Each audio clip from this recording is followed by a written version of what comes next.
My name is Luann Pygott, and I'm going to read you a children's story today. But first, before we do that, I'm going to show you this right here. Do you know what that is? Yes, you know what that is. It's an egg. This is from my refrigerator. The story I'm going to read you today is about a duck and her eggs. Did you know that it is almost time for Easter? And how fun it is to color eggs and to hunt eggs, even if you are home. We will probably all be home with our families, if you have a family. We will probably all be home for Easter this year, but that's okay, because Easter will still be Easter no matter where you are. And you can hunt eggs even in your own house. You don't even have to go outdoors. You can go outdoors if you want to, if you have a nice big yard where you can be there with your loved ones, or you can hide them in the house. But what if you don't have any eggs? What if you weren't able to go get eggs? You can find anything and hide it. One year, it wasn't Easter anymore. It had been Easter. And my brother and I, my sister was still a baby, but my brother and I had been having so much fun with Easter egg hunts, but it wasn't Easter anymore. We didn't have Easter eggs anymore. We didn't have eggs to hide anymore. And we were saying, Mom, we want to hunt Easter eggs. And she's like, well, Easter's over. We don't have Easter eggs anymore. I don't think we had any plastic ones. Either that or she had put them away. And she goes, well, just go find something else to hide it. So we went and got our blocks. We had a whole bunch of different colored blocks. And I would hide them, and my brother would hunt them. And I would just go hide the blocks. So you could find anything you have in your house at any time of the year. You don't even have to wait for Easter. And either have your parents or an older brother or sister hide them, and then you go find them. And after you find them, hide them again in new places and go find them. We did that one year. It was so fun. I think we played Easter egg hunt for weeks after Easter was over for fun. But if you get to color eggs and hunt eggs in your house or somewhere or around your house this year, it's going to be a lot of fun. So I'm going to read you this story called The Tale of Jemima Puddle Duck. There she is. She's a puddle duck. So this story is from Beatrix Potter, the same person who wrote Peter Rabbit, which was my favorite story of all time. Now, the Peter Rabbit story that I had was a little tiny book, and it wasn't the original book, it was the original story, but Beatrix Potter drew her own illustrations, I believe she did. But anyway, this was the original story, had like these watercolors, and the story that I had of Peter Rabbit as a kid had different illustrations in it, but I loved it and didn't care. And one day I thought, well, I didn't know I didn't have the official original one. So I went to the bookstore, and they had this on sale, a set of 3 books with the original Peter Rabbit, one called Benjamin Bunny, which I will read closer to Easter since it's about a bunny, and the Jemima Puddle Duck. And I had never read the other stories, just Peter Rabbit. And so I really kind of wanted to buy them as a keepsake. So I would have the very original with original pictures, Peter Rabbit as well. And then I realized that these other stories are cute too. So I'm going to read you today with the original illustrations by Beatrix Potter, The Tale of Jemima Puddle Duck. What a funny sight it is to see a brood of ducklings with a hen. Listen to the story of Jemima Puddle Duck, who was annoyed because the farmer's wife would not let her hatch her own eggs.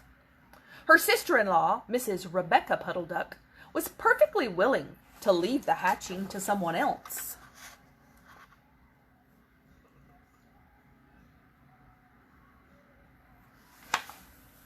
I have not the patience to sit on a nest for 28 days, and no more have you, Jemima. You would let them go cold, you know you would. I wish to hatch them all by myself, quacked Jemima Puddle Duck. She tried to hide her eggs, but they were always found and carried off. Jemima Puddle Duck became quite desperate. She determined to make a nest right away from the farm.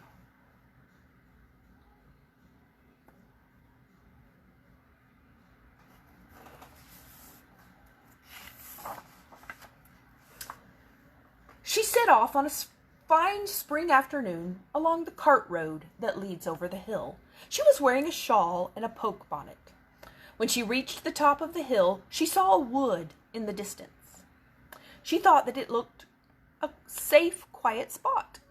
Jemima Puddle Duck was not much in the habit of flying.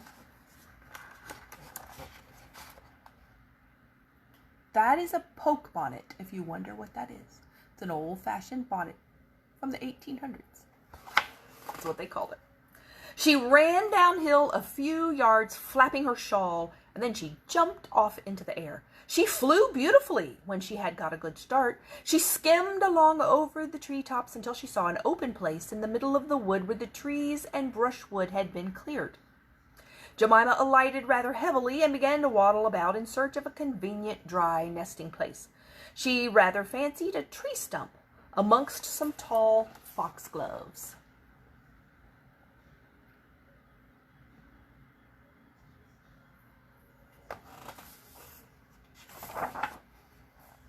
But, seated upon the stump, she was startled to find an elegantly dressed gentleman reading a newspaper. He had black prick ears and sandy-colored whiskers. "Quack," said Jemima Puddle Duck, with her head and her bonnet on one side. "Quack."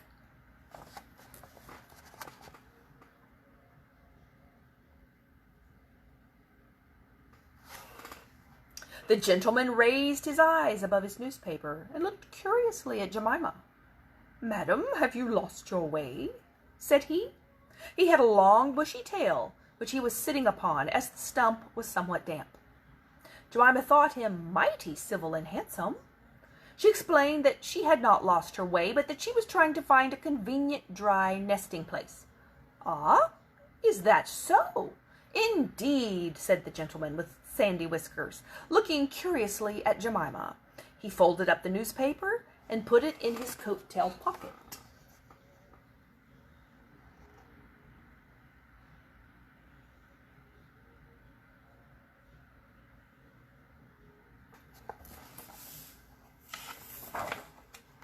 Jemima complained of the superfluous hen. "Indeed, how interesting! I wish I could meet with that fowl. I would teach it to mind its own business.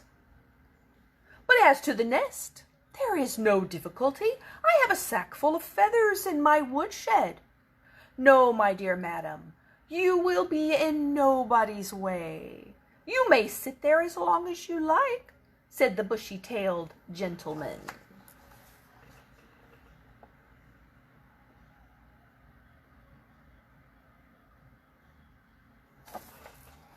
He led the way to a very retired, dismal-looking house amongst the foxgloves.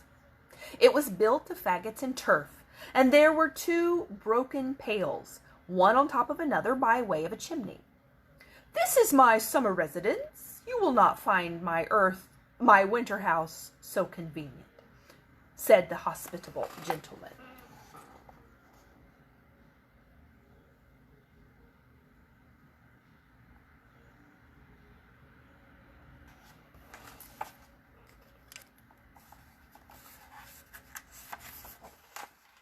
There was a tumble-down shed at the back of the house made of old soap boxes. The gentleman opened the door and showed Jemima in. The shed was almost quite full of feathers.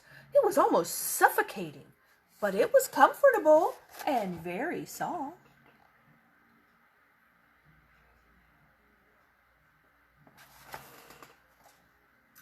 Jemima Puddle Duck was rather surprised to find such a vast quantity of feathers.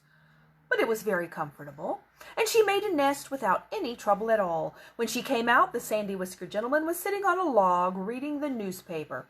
At least he had it spread out, but he was looking over the top of it.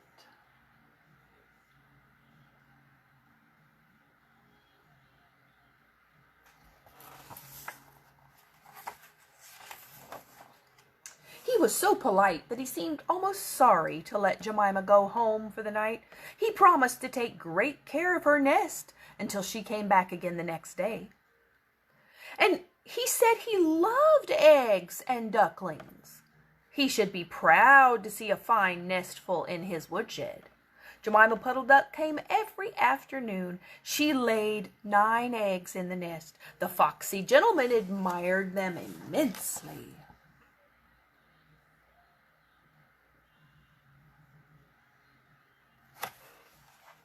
At last, Jemima told him that she intended to begin to sit next day. "And I will bring a bag of corn with me.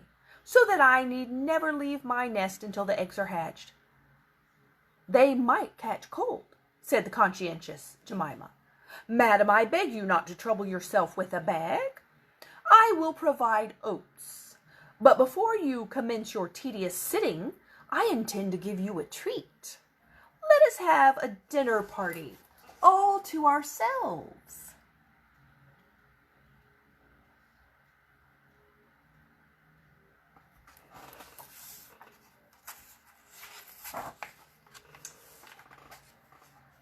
"May I ask you to bring some herbs from the garden to make a savory omelet?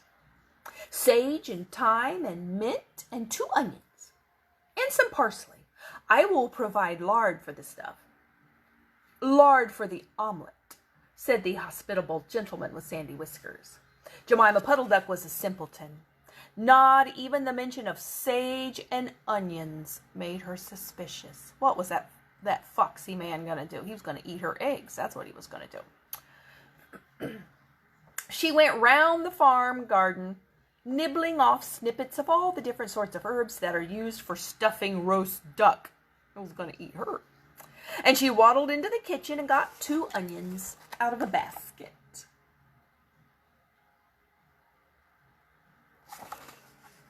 The collie dog, Kep, met her coming out. "What are you doing with those onions? Where do you go every afternoon by yourself, Jemima Puddle Duck?" Jemima was rather in awe of the collie. She told him the whole story. The collie listened with his wise head on one side. He grinned when she described the polite gentleman with sandy whiskers. He asked several questions about the wood and about the exact position of the house and shed.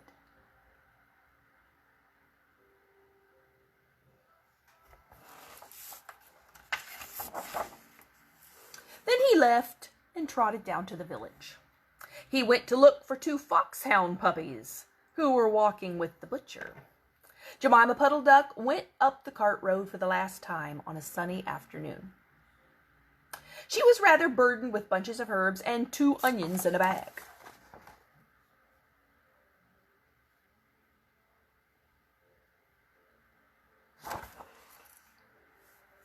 She flew over the wood and alighted opposite the house of the bushy, long-tailed gentleman. He was sitting on a log. He sniffed the air and kept glancing uneasily around the wood. When Jemima alighted, he quite jumped. "Come into the house as soon as you have looked at your eggs. Give me the herbs for the omelet. Be quick."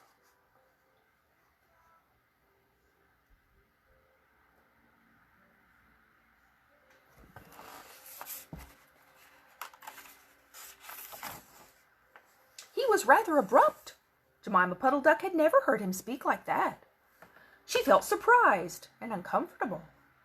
While she was inside, she heard pattering feet round the back of the shed. Someone with a black nose sniffed at the bottom of the door and then locked it. Jemima became very much alarmed. A moment afterward, there were the most awful noises: barking, baying, growls and howls, squealings and groans.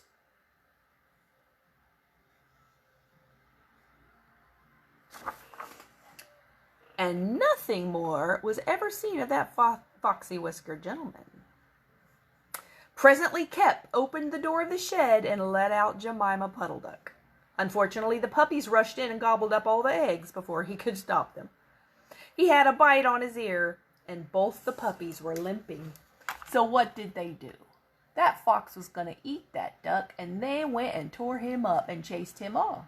Those little dogs rescued her. Wasn't that sweet? And she didn't know that that fox was going to eat her. He was sneaky.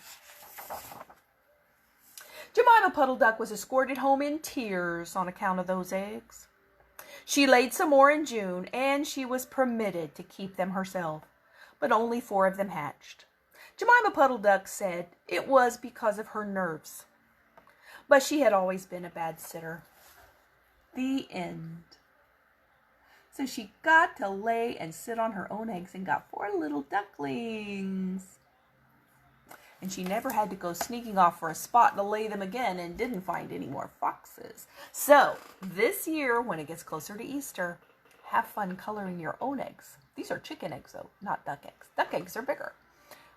But even if you have to stay home and play Easter egg hunt in your house or around your yard, that's just as fun. It's even fun by yourself. So I hope you have a good evening and have fun remembering the story of Jemima Puddle Duck. Good night.